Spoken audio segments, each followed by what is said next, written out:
تو اللہ پاک جو انسان کو جو بتاتا ہے وہ یہ ہے کہ تم نے ہمیشہ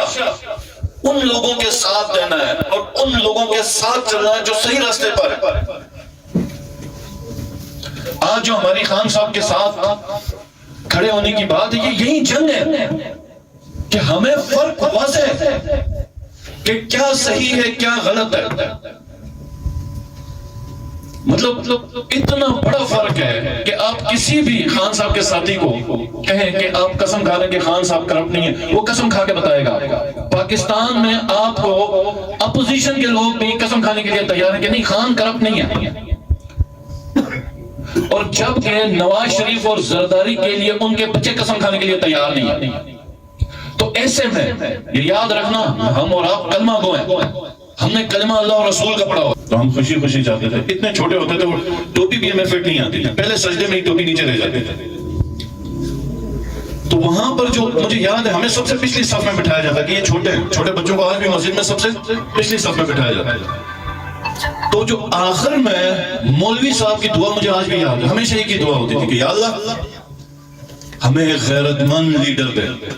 یا اللہ محمد بن قاسم دے، یا اللہ ہمیں چوروں سے نجات دے، یا اللہ ہمیں ایماندار دے۔ یہ یاد ہوگا، آپ لوگوں نے بھی یہ دعائیں سنی ہیں۔ آج میں یہ جتنی بھی طاقتور حلقے ہیں، یہ جو پورے ادارے جمع ہیں، ان کو میں صرف ایک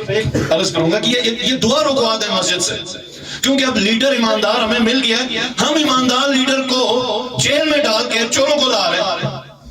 ہم غیرت مند کو پابند سلاسل کر کے بغیرتوں کو اقتدار دلا رہے ہیں۔ تو کیا فائدہ ہے ایسی دعاؤں کا اور ایسی نمازوں کا کہ آپ کی دعا اور ہو اور عمل اور ہو۔ تو میری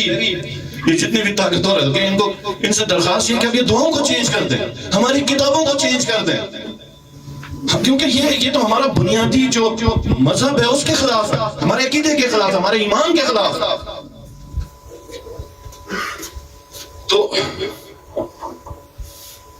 جو معاشرہ جو ہے نا وہ صحیح اور غلط میں پہچان نہیں رکھتا، وہ کبھی بھی ترقی نہیں کرتا۔ اور یہ سب سے انسان کی خرابی اللہ نے قرآن میں بھی کئی جگہوں پر ذکر کیا کہ ایک وقت جو انسان کی جو سب سے بڑی خرابی ہوتی ہے، جو سب سے بڑا اس کے اوپر عذاب ہوتا ہے، وہ یہ ہوتا ہے کہ وہ صحیح اور غلط، نیکی اور بدی، حلال اور حرام میں پہچان کرنے کی صلاحیت کھو بیٹھتا ہے۔ تو جب ہمارا معاشرہ، ہم لوگ ایسے بیٹھ جائیں کہ جہاں پر ٹی وی پر جو غلط ہے وہ بھی زبان بھر بھر کے بولے، باہر گز گز کی زبان نکال کے،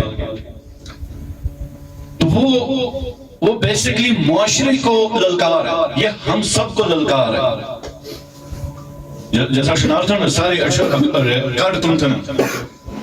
کہ اللہ نے ہمیں آنکھیں دی ہیں، ہمیں پتہ ہے حقیقت کا، تو کیسے ایک بندہ جو غلط اور وہ آگے اپنا دعویٰ پیش کرے؟ نہیں کرنا۔ جب معاشرہ غیرت مند ہو تو یہ نہیں ہوتا، اور جب معاشرہ صحیح اور ان چیزوں پر فرق کرتا ہے، جو کہتے ہیں نا اخلاقی اقدار جس معاشرے کی بلند ہے، تو وہ معاشرہ آگے ترقی کرتا ہے۔ یہ مجھے یاد ہے خان صاحب نے پوری دنیا میں جو اسلامک اسکالرز کو جمع کیا تھا، اس میں انہوں نے جو سوال رکھا تھا، ہم سے پوچھتے نا کہ ہم خان صاحب کے عاشق کیوں ہوئے، اب میں آپ کو سوال بتاتا ہوں۔ دیکھیں، آپ اسلامک ہسٹری پڑھیں تو یہ عرب قبائل تھے قبل از اسلام، خانہ بدوش ٹائپ کے، کوئی حکومت نہیں تھی، اسٹیبلش اسٹیٹ ریاست نہیں تھی۔ اس کے ارد گرد ادھر ایران میں اور ادھر روم میں دو بڑی امپائرز کھڑی تھی۔ مطلب تاریخ کی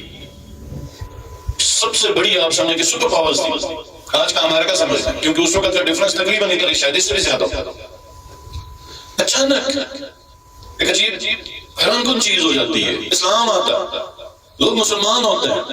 اور مٹھی بھر مسلمان ایک ہی ٹائم پہ دونوں ریاستوں سے جنگ کرتے ہیں، ان کو ڈھیر کر دیتے ہیں،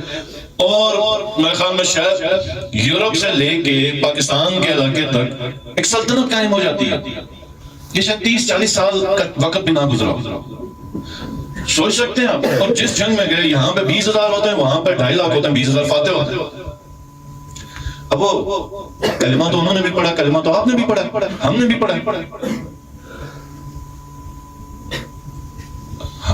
مسلمان وہ بھی ہیں، آپ بھی ہیں، ہم بھی ہیں۔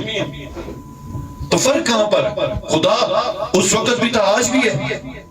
نبی بھی ہے کہ قرآن بھی ہے کہ، تو فرق کہاں پر ہے؟ دو ہاتھ آپ کے بھی ہیں، میرے بھی، ان کے بھی تھے۔ تو خان صاحب نے جو سوال رکھا تھا وہ یہ رکھا تھا کہ وہ کون سی ایک چیز، کہ میں اگر آپ سے پوچھوں کہ کوئی ایک چیز آپ بتائیں تو سب سے اہم وہ کون سی چیز ہے جس نے بکھرے ہوئے قبائل کو اکٹھا کیا، اور اسپیشلی یہ کہ نبی پاک صلی اللہ علیہ وسلم نے کون سی ایسی چیز کی تھی کہ وہ ایک دم معاشرہ جو بکھرا ہوا معاشرہ تھا ایک سپر پاور بن گیا۔ وہ جو مصر سے آئے تھے، یورپ سے اسکالرز تھے، کچھ عرب سے تھے، کچھ 6 سال بیٹھے تھے، تو وہ ایک چیز کے اوپر وہ ان کا اتفاق ہوا خان صاحب کے ساتھ، لائیو ایک ان کا تھا، خان صاحب اس وقت پرائم منسٹر تھے، تو انہوں نے کہا کہ سرکار دو عالم صلی اللہ علیہ وسلم نے جو ہمارے نبی پاک صلی اللہ علیہ وسلم تھے، انہوں نے ان کی تربیت ایسے کی کہ ان کے اخلاقی اقدار سب سے بلند ہیں، یعنی وہ سچ بولیں گے۔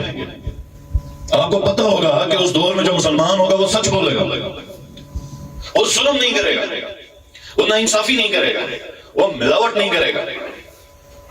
معاشرتی اقدار ان کے اتنے بلند تھے کہ وہ اللہ نے ان کو،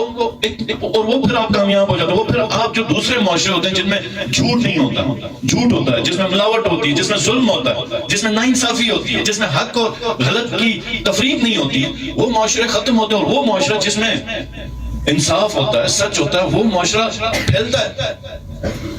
تو آج ہم اکثر اپنے جگہوں پر بیٹھتے ہیں، گفتگو کرتے ہیں کہ یورپ میں آپ بتائیں کہ وہاں پہ انصاف ہے، ہمارے پہ انصاف نہیں ہے۔ اور پھر جو سب سے بڑی بات ہے کہ ہم خاموش ہو کے بیٹھے ہوتے ہیں، ہم ناانصافی کو ہونے دیتے ہیں، تو جس سے ہمارے معاشرے دباؤ ہے۔ تو آپ لوگوں کے لیے جو میں بات چھوڑ کے جانا چاہ رہا وہ یہ ہے کہ یہ معاشرہ آپ کا ہے، آپ نے کل کو بڑا ہو کے اس معاشرے میں اپنا مستقبل تلاش کرنا، پھر آپ کے بچوں نے اس معاشرے میں پیدا ہونا، پھر انہوں نے اس معاشرے میں اپنا مستقبل ڈھونڈنا۔ ہم سب کا جو مستقبل ہے وہ اسی معاشرے میں ہے، تو ہم نے جو سب سے امپورٹنٹ اور اہم ہے کہ اس معاشرے کو ٹھیک کرنا، انصاف کے ساتھ، سچائی کے ساتھ، اور پھر آپ کی یہ جو چیزیں جب آپ کے پاس ہوتی ہیں، انسان حق پہ ہوتا ہے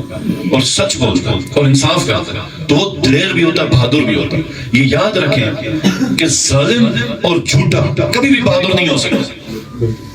کبھی بھی ظالم اور جھوٹا آدمی بہادر نہیں ہو سکتا۔ تو آپ